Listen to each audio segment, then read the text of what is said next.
There was a striking and unhappy illustration of the way that Bengalis are taking their revenge at a meeting held at Dhaka Stadium to honour the heroes of the Mukti Bahini. Abdul Qadir Siddiqui, once an ordinary soldier in the East Bengal Regiment, raised and led 12,000 guerrilla fighters in a large area surrounding Dhaka.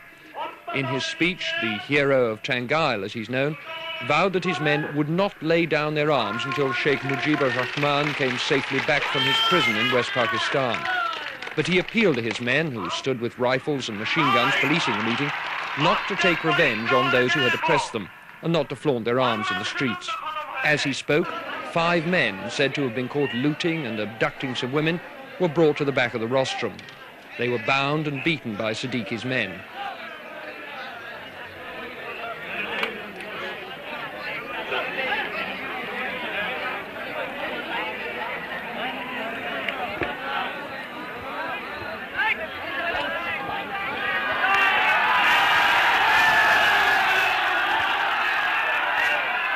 They clung desperately to an officer whom he had asked to put a stop to the violence.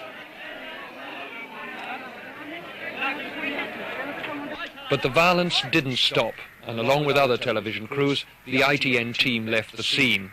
Moments later, General Siddiqui himself, who had earlier urged restraint on the crowd and promised the prisoners a fair trial, himself took a rifle and helped bayonet them to death, firing a bullet to finish off one man.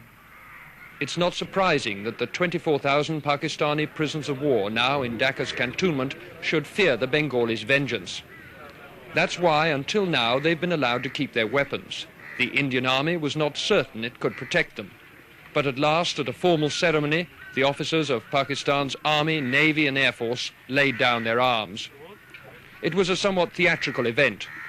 General Gandharv Nagra assured the officers that they would be treated with the utmost correctness according to the Geneva Convention.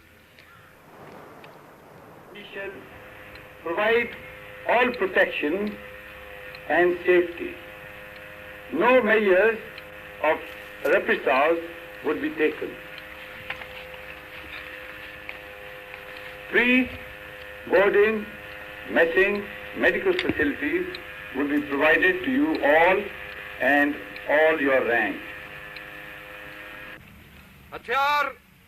Then, on the command of their own senior officer present, General Mohammad Jamshed, the leaders of Pakistan's defeated army laid their pistols, Sten guns and rifles on the grass in the final token of surrender.